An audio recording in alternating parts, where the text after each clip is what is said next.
Hello everyone, my name's Carl, and in this video I'd like to go over how I built a Propex propane heater in a box. Now I've been off-roading, tent camping, car camping, overlanding, whatever you want to call it, for several years now. And even though we're here in Southern California, believe it or not, it does get cold, especially at altitude, and we do a lot of camping up in the mountains. And of course, you know, you got to have the basics. You got to have a good tent. You got to have a good sleeping bag, but still it gets really cold.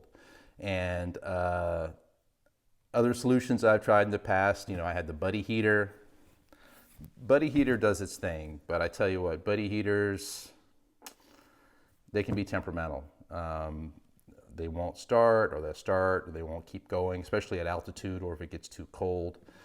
And also the buddy heater, I think they're safe. I have no issues with the safety. I know some people do, but it's just the moisture that comes off of them because you're burning the propane right there inside your tent. Everything gets wet. You have a layer of moisture all over everything. So the buddy heater has its place, but you know, I needed something more long-term, more robust. And so I started looking at another heating system. So after doing some research, and I like to recognize Revere Overland, Valiant Expedition Trailers, as well as Primal Outdoors as folks that all use propane heaters. After doing some research, I started looking at the propane heater option. Now this is contrary to what a big reason why I'm doing this video is there's not a lot of information out there on how to do these systems. Everything's about diesel heaters, diesel heaters, diesel heaters. I didn't want to go the diesel heater route for several reasons. For me, the diesel heater had several drawbacks. Number one, I would need another type of fuel that I'd have to carry. I already carry propane. I didn't want to have to carry diesel and deal with where I was going to carry that on the outside of my vehicle. I also know that the diesel heater units themselves are prone to leaking if you don't do certain things with the cap. Again, I grew up with diesel. I love diesel. I work around a lot of diesel engines, but dealing with that, it just didn't work for me. Also, diesel heaters are loud. I mean, I've been camping with folks with those. The air noise, the pump, the tick, tick, tick noise, the exhaust noise, the blower noise, they're loud. Also, they have some issues sometimes at altitude with the diesel. I hear there's people doing additives and whatnot, but you know, and also most of the diesel heaters out there are actually knockoffs of very well made German Webasto heaters, and the build quality, I understand, is marginal. You definitely, if you do go that route, you need to take it apart, make sure all the electrical connections are good and everything is okay for use there. Again, safety probably not as much of a concern as reliability and longevity. Also, you're burning the diesel, which creates a lot of carbon, so over time the igniter and the combustion chamber needs to be cleaned. So all those issues, didn't really want to go with diesel. So going with propane, the propane systems, okay, the biggest drawback is there ain't no knockoffs. You're buying the original units. They're made in Great Britain by a company called Propex. They do several different kinds. The one that I went with, the HS211 or whatever, is actually made to mount externally to an RV or a boat or a van.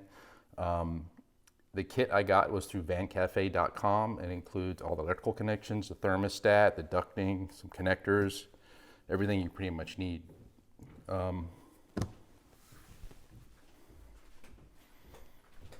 Why did I go with the Propex? Well, it's very efficient. You're using propane, you're burning just a small amount of propane. There is no need for a pump. So it's very efficient from a fuel perspective, but also the power draw. It's at 12 volts, it's only 1.4 amps, and that's only when it's running. And that's to create a spark to burn the propane. Also, unlike the diesel heaters and other types, you're actually drawing the same air, as you'll see here in a little bit, from your tent through the heater and then out.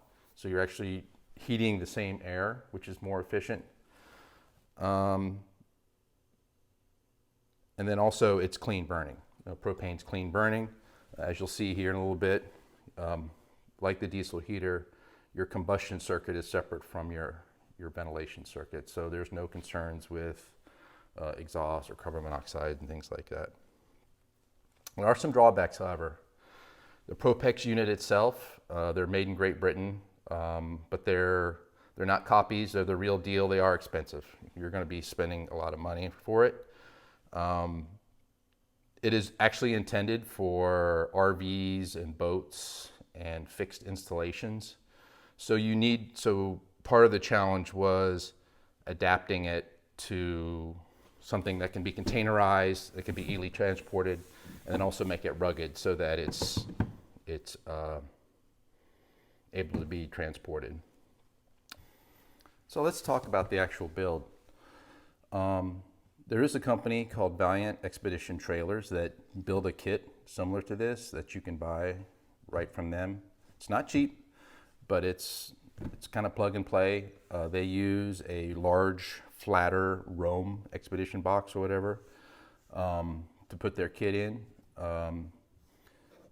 What I wanted to do though is I wanted to go with a different form factor. And the way I found out about this box was actually someone had done a similar one for a diesel heater build, in which they put it inside this box and actually sold it. And so I got this box. It's a Dometic storage box. I bought it through Front Runner Outfitters. I went with it because I liked the form factor. It was big enough to hold the heater, while at the same time, everything could fit inside there. So it had a very good form factor, very good size, and also the sides are metal. So as we turn around here, this is actually the exhaust, which gets hot. And since it's in metal, you don't have to worry about any heat proofing or anything like you would in say, a plastic box. And this is the intake, by the way. So continuing a tour around, this is the propane inlet. This is where the propane goes in, which I have a quick connect to an elbow, which goes to a 1/4 US pipe thread compression, and they give you an adapter to their metric compression fitting. Continuing on, and then these are where the hot air comes out, and this is where the return air goes in. And then I found these fittings on Amazon. I'll put a link below on those. And then originally I had silicone these in place, but the heat caused the silicone to separate. And so I actually made rings, plastic rings from some plumbing fixtures, 2-inch plumbing fixtures. And I used epoxy to put these in place. And so I've been pretty happy with that. And then for covers, for transport, these are just regular 2-inch test caps that you can get at your plumbing supply, your Home Depot or whatever. And those just go over there to keep dust out during transport. And then everything is inside. Go ahead and open it here. You can see how everything fits inside.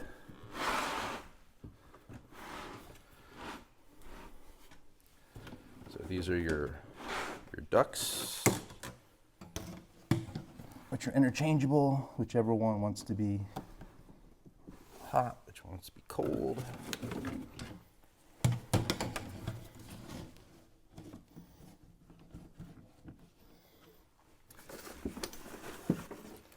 And this is my power bag and my thermostat.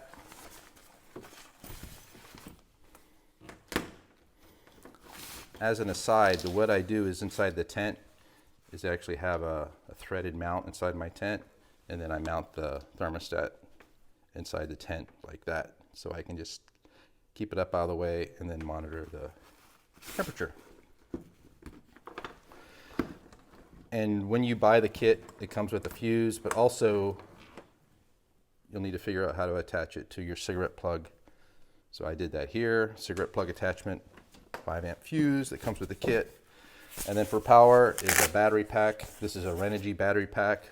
It's used a lot, I guess, for people with CPAP if they're not at home. Before I plug in the power though, I want to go ahead and connect the propane with the quick connect.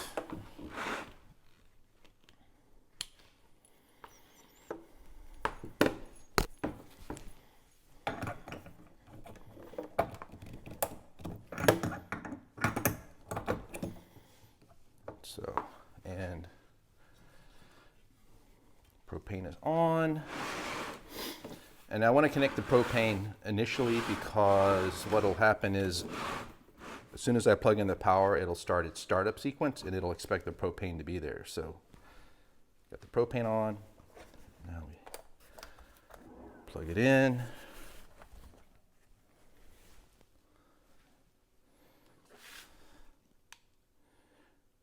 Push the button to turn it on. Let's go through its startup sequence.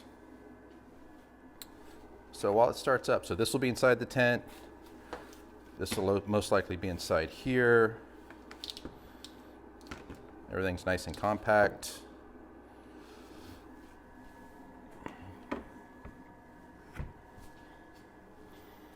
And starting up.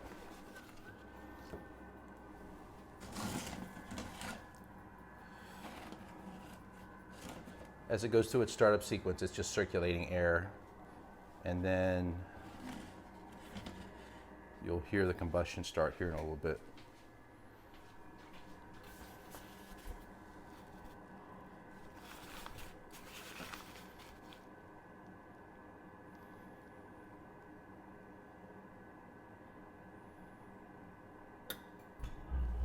There it goes. Now it's creating hot air.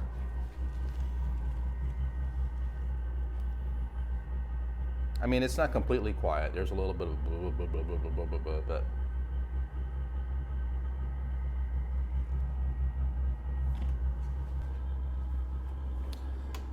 so at camp, you know, this will go inside. This goes in here. This thermostat will go inside my tent. Oops.